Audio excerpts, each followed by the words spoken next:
tal? ¿Cómo le va? Bienvenido a su programa Pensamiento Analítico, el programa en el cual analizamos los temas de la vida cotidiana con un punto de vista psicoanalítico, intentando ver un poco más allá, cuáles son las razones inconscientes y la psicodinámica de estas cosas que nos suceden a todos. Y continuamos con el tema sobre la psicología de la mentira. Hemos hablado de muchas cosas, ¿no? Y es más bien una charla, no de alguna manera querer abordar un tema específico, ¿no? De por qué se miente. Y hemos estado hablando sobre esta diferenciación entre una mentira normal, ¿no? Más bien en una cuestión saludable, y cuando se puede volver algo patológico. Cuando hablamos de lo normal, fíjese cómo tiene que ver con estas concesiones sociales que vamos haciendo. Podríamos decir como de nuestro yo social, ¿no? ¿Por qué? Porque no todos nosotros hablamos de la misma manera, si se fija, en todos lados, ¿no? Cuando estamos con nuestros amigos, muchas veces somos más bien soeces, o cuando estamos con nuestros padres recatamos ciertas pláticas, ¿no? No hablamos de todo, no expresamos enteramente nuestros pensamientos o nuestros sentimientos. Y esto lo podríamos entender como una manera de mentir, de ocultar, de escamotear nuestras intenciones, de no mostrarnos completamente. Esto, como le digo, es más bien una concesión en lo social. Por ejemplo, ¿qué va sucediendo? De repente llegamos tarde y ¿qué decimos, no? ¿Sabes que llegué tardísimo porque la verdad es que no quería venir? Ahí tenemos a nuestro paladín de la verdad, ¿no? Evidentemente se acaba esa relación, ¿no? Acabamos lastimando a alguien. Sin embargo, fíjese, si llegamos tarde porque no queríamos ir y aún así nos levantamos con toda la fuerza de voluntad que nos quedaba y llegamos tarde, ¿qué decimos, no? No sabes el tráfico que había, ¿no? Hoy no sabes, mi despertador se descompuso. Porque es más importante para nosotros que esa persona no se siente herida por nuestra falta. Lo más seguro es que la otra persona sabe que le estamos mintiendo, que eso es como lo más curioso del asunto, ¿no? No es como, sí, claro, el clima, ¿no? Otra vez se te descompuso el despertador. Pero esa persona lo puede llegar a entender y a aceptar como que aún tuvimos la intención de asistir, que llegamos tarde, pero que hicimos un esfuerzo y que nos sentimos avergonzados. Podríamos pensar que hay una manera un poco menos revoltosa de tener el mismo resultado y es disculparnos, ¿no? Discúlpame, se me hizo tarde, pero yo estoy aquí, ¿no? Se fija, y no tuvimos que mentir. Estamos hablando de lo mismo y estamos buscando mantener a esa otra persona con sus sentimientos más bien intactos, ¿no? Esto, dependiendo de cómo haya sido nuestro desarrollo, nuestra cultura, la manera en la que nosotros vamos relacionándonos con las demás personas, es que se va a ir aceptando hasta cierto punto mentir en ciertas cosas. Habíamos hablado justamente de cuál es la diferencia alrededor de cuando ya es una cuestión más bien psicopatológica. Lo primero que habíamos dicho es cuando nosotros estamos mintiendo para sacar un provecho de la otra persona. Ahí ya no podemos decir que son estas mentiritas blancas, ¿no? Y esto es algo que, si se fija, entre esos psicópatas que nos intentan manipular, es un uso, ¿no? Es que no te dije que estaba viendo yo a otra persona porque no te quería lastimar. Y uno dice, ay, por Dios, ¿no? Hay personas que lo toman como si fuera un halago, ¿no? Es que no me quiso lastimar. Oye, pues si no me quería lastimar no hubiera salido con alguien más, ¿no? Pero se fija cómo ahí la intención de mentir va alrededor, sí, de ocultar una parte de la realidad, pero de salir con una ventaja sobre el otro. Porque cuando llegamos tarde y decimos que se nos descompuso el despertador, pues no es como que estemos teniendo una ventaja de la otra persona, ¿no? Estamos disculpándonos, estamos siendo cobardes con nuestras intenciones, ¿no? Con lo que realmente sucedió y no queremos afrontar, no queremos tener esa confrontación. Entonces decimos eso, ¿no? O intentamos mantener al otro un poco más bien calmado, diciéndole algo que quiera escuchar, y la otra persona concede eso. Pero en esta otra situación, ¿no? Específicamente en esa, es que no te dije que estaba viendo a alguien más porque no te quería lastimar. Fíjese cómo está acomodado ese pensamiento. Intentemos desglosarlo un poquito. Esta persona sabía que si salía con otra persona nos iba a lastimar. Luego entonces, su intención, hasta cierto punto, iba integrada en lastimarnos. El problema fue que se le descubrió. Y lo que se está disculpando es que lo descubrimos, no lo que sucedió. ¿Se fija cómo es un mundo totalmente distinto? Es una postura totalmente diferente. No hay nada de lo que estábamos hablando en un principio. Es con toda la intención de sacar un provecho, de salirse con la suya. Y estábamos hablando al final del programa anterior, si usted no lo vio, véalo, por favor, que hay algunas cosas que no me voy a querer repetir. Estábamos hablando de que hay personas que viven en su mentira, que van viviendo en esta parte de la fantasía y de cómo no se alcanza a ver esa diferenciación de la realidad. Esto es algo que le digo que todos llegamos a vivir, todos llegamos a experimentar cuando éramos niños, cuando no estábamos muy seguros de dónde acababa yo y dónde empezaba mi mamá, dónde era el mundo exterior, cuál era la fantasía, cuál era la realidad. Todos pasamos por ahí. Y todavía más adelante, ¿no? Porque eso lo podemos pensar, es que eso es cosa de niños. Pero todavía más adelante, cuando estamos adolescentes, nos vuelve a pegar este tipo de pensamiento fantástico. Si se fija, es todo este momento entre la pubertad y la adolescencia que de repente como que nos gustaría pensar que vamos a tener superpoderes, ¿no? Que nos podemos hacer un superhéroe, que podemos ver el futuro, que podemos, bueno, vaya usted a saber, ¿no? Hasta hay un nombre por ahí para eso, depende de la cultura en la que estemos.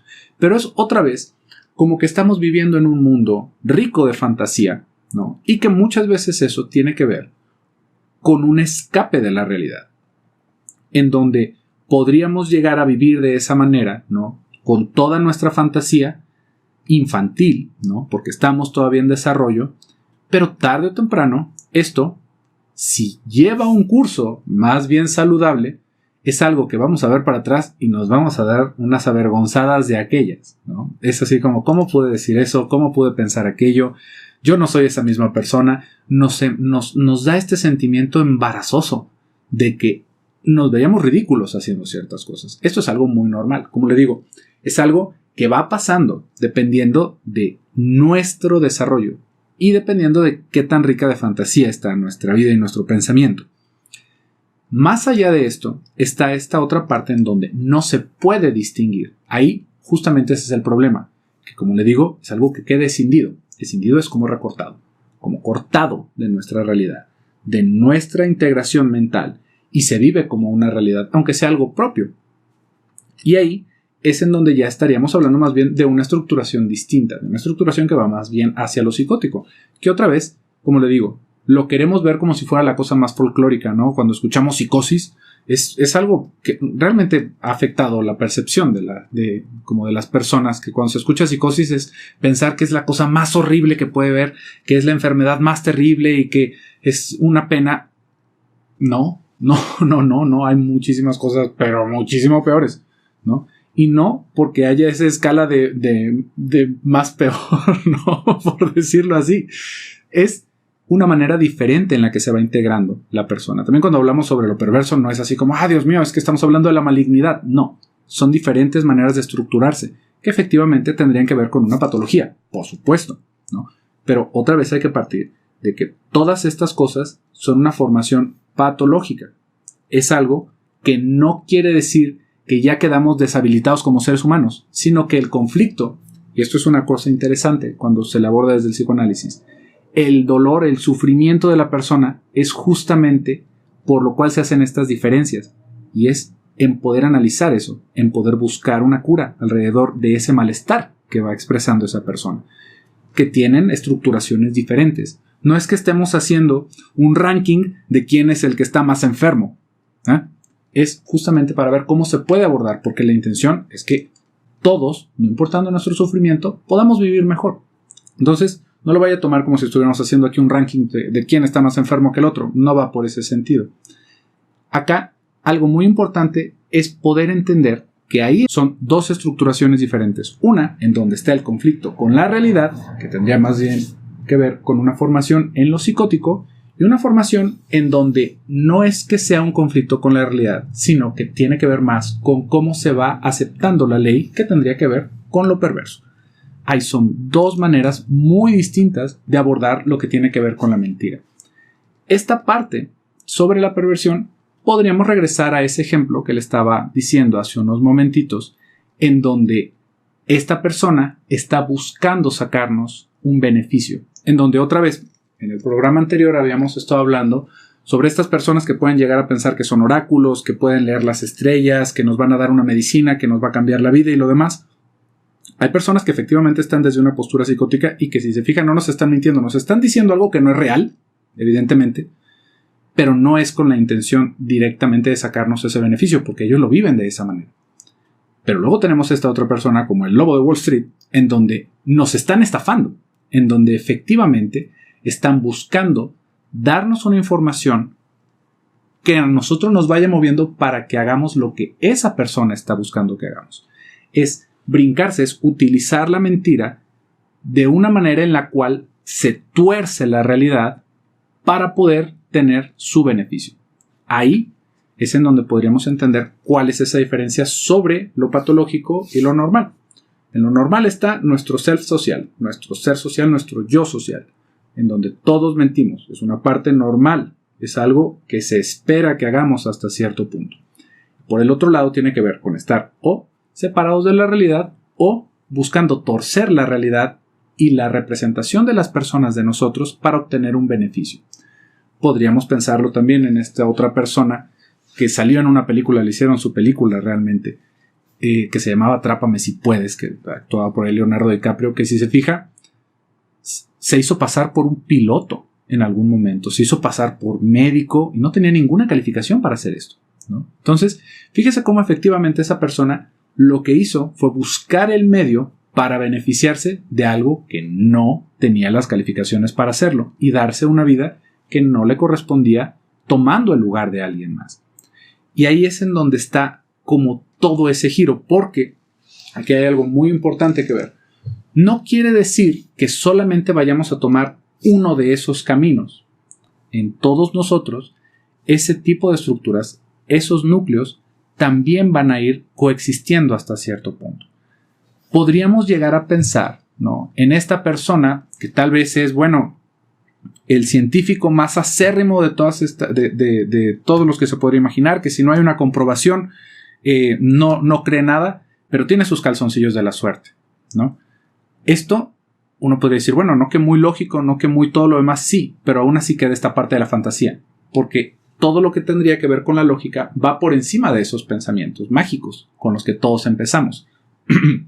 También podríamos ver una persona que hasta cierto punto es muy recta, ¿no?, en muchos sentidos, y que también de repente se roba el cambio, ¿no?, en las propinas, por ejemplo. Yo no podría decir, ¿pero por qué hizo eso? Efectivamente, porque también hay una parte en su personalidad que va por ese lado. Estas personas que de repente roban dulces o roban lápices labiales, cosas por el estilo que se pueden meter a la bolsa cuando pues, van y se gastan 5 o 10 mil pesos en una tienda, ¿por qué se robarían un dulce? Si se fija, ahí hay una parte que también quedó con un rezago en nuestra personalidad. Nosotros, cuando estamos hablando de mentira, y eso es algo que le estoy planteando desde el primer video, no podemos decir, si alguien miente, es un mitómano, ¿no? Es que como dijo esta mentira, entonces toda su vida es una mentira. No va de esa manera. Somos un mosaico de un montón de cosas. Lo más importante acá es ver qué es lo que va prevaleciendo en nuestra personalidad. Hay cosas que uno podría decir, eso quedó como un lunar ahí, ¿no? Por ejemplo, esta persona, ¿por qué se roba las servilletas de un... esto es una cosa que pasa muy a menudo. Hay gente que se roba el papel de baño de los restaurantes. Uno podría decir, ¿por qué? Si estás yendo a pagar por una comida que seguramente fue algo cara, ¿por qué te robas un rollo de papel? ¿No? Y, si se fija, otra vez, ahí tiene que ver con un cierto rezago. Con esto de, me voy a salir con la mía, voy a hacer una maldad, voy a hacer una daga. Es una travesura, ¿no? Es algo que nadie más se va a dar cuenta porque, otra vez, todos pasamos por ese aspecto. Todos en algún momento. Hay una frase que dijo Sigmund Freud, que bueno, Dios mío, ¿cómo se agarra de ahí mucha gente para hacer una crítica, bueno, espeluznante, ¿no? Y totalmente desinformada. Dentro de los escritos hay un momento en el que Freud dice que los niños son perversos y polimorfos. Y esto, bueno, suena espantosísimo, pero esto nos hace entender que nosotros, sin la educación y sin la cultura, justamente somos perversos y polimorfos. ¿Por qué? Porque no hemos sido estructurados con las leyes, no hemos sido domesticados, si usted lo quiere pensar desde otro punto, no hemos podido quedar estructurados como una persona y por lo tanto podemos ser todo, podemos robar. Si se fija, los niños normalmente roban cosas, ¿no? El niño ve algo en el supermercado y lo toma y se lo guarda a la bolsa. ¿Por qué se lo guarda a la bolsa? ¿No? Si fuera por consumirlo, se lo come. Pero la cosa es ocultarlo. Este es el camino más corto, siempre. Cuando estamos hablando de mentira y de psicopatología, siempre resulta muy interesante pensar que vamos conceptualizando a los ladrones o a los estafadores o a estas personas que son más bien criminales como si fueran las grandes mentes maestras, y la verdad es que no. Realmente es algo que tiene que ver con un estadio muy primitivo de la personalidad. Es no haber podido quedar estructurado en esas cosas tan simples como no te robas esto del supermercado si no lo pagas. Y es algo que se va enalteciendo por parte de la familia. Si se fija, muchas veces vamos a tener ese tipo de figuritas por ahí, como el niño milagroso, ¿no? Es que es un niño milagroso que con su toque cura todas las enfermedades. Seguramente en algún lugar de su país ha sucedido esto. O podríamos tener acá en mi ciudad sucedió una cosa muy chistosa, si lo vemos desde esta óptica. Pero hace algunos años, no me acuerdo, yo creo que habrán sido como unos 10, 15 años, alguien, imagínese, aquí en la bella ciudad de Guadalajara, encontró un hada. Fíjese nada más, le voy a contar brevemente esta historia. Se encontraron un hada en un guayabo. Una persona que se veía que pues consumía drogas, y su madre lo confirmó hasta cierto punto, ¿no? Porque toda la historia se vio puesta en los noticieros aquí, ¿no? Imagínese, y se hizo la noticia grande, iba la gente a ver el hada, y esta persona tenía su relato, ¿no? Que había encontrado un hada que tenía lastimada una patita y se la llevó a su casa y que ahí la tenía para que lo vieran los demás. Y luego salía la mamá. Bueno, yo pensé que estaba fumando cosas mi hijo, pero luego vi al hada y dije, sí es un hada de verdad. En la noticia le tomaron algo de video al hada y el hada era un juguete de plástico. Pero fíjese ahí, rescatando un poquito esto, ¿qué sucedió? Podemos tener a esta persona que seguramente estaba abusando de alguna sustancia y que posiblemente en la locura, en el momento, vio un juguete tirado que era como un hada, y en su fantasía y en el no alcanzar a distinguir esa parte de la frontera de la realidad, lo recoge, rescata al hada en su propia fantasía y se la lleva a su casa. Después de eso, tenemos otras personas a su alrededor, porque ahí no se acabó la historia. La historia continúa en que empezaron a cobrar por ir a ver al hada. Ahí es en donde entra esta parte de la psicopatología que le estaba hablando hace rato. Porque esta persona realmente en su delirio pudo haber pensado que le salvó la vida a un hada, ¿no? Lo podemos pasar. Pero después de eso, ¿qué sucedió? Que se empezó a cobrar entradas como si fuera un circo de un juguete de plástico. ¿Me va a decir que todos en esa casa no alcanzaron a distinguir que era un juguete de plástico? Y fíjese, todas las personas que estuvieron atrás eran unas filas enormes. Realmente fue una cosa surrealista, ¿no? Eran unas filas que le daban la vuelta a la manzana de personas que iban y pagaban dinero para ir a ver al hada, ¿no? Que daban una donación para ver al hada. Y luego salían las personas y decían que había un hada. Fíjese, esto que estábamos diciendo hace rato, para que haya una mentira, tiene que haber alguien que la quiera sostener, tiene que haber alguien que la quiera creer. Y muchas de esas personas seguramente también estaban atoradas en ese aspecto, de no alcanzar a ver esa línea entre la realidad y la ficción, en donde de lejos, con toda la superstición de no quererse acercar, vieron una figurita humanoide y bueno, era un hada porque todos decían que era un hada. Y si a esto le sumamos que a alguien le pareció una noticia lo suficientemente importante como para ponerla en el noticiero de nuestra ciudad, pues fíjese todas las personas que acaban dándole la vuelta a esta situación. Ahí perfectamente tenemos todos esos estratos de las mentiras de las que habíamos estado hablando. Pero bueno, pues por hoy acá vamos a dejar este video. Espero que lo haya disfrutado. No deje de sintonizarnos la siguiente semana. Participe en la encuesta, por favor. Vamos a dejarle por ahí otros temas. Dentro de los mismos temas, siéntase con la libertad de poner alguna pregunta en específico del tema que usted escoge. Por ejemplo, ahora que fue esto de las mentiras, nos puede poner ahí: a mí me pasa que tal y tal cosa, o yo tengo un familiar, o yo tengo un amigo que dice tal y tal cosa, y de alguna manera lo vamos a poder introducir en los videos que van a seguir. Así que no deje de participar en esas encuestas, por favor. Yo me despido. Soy José Luis Amarripa. Hasta pronto.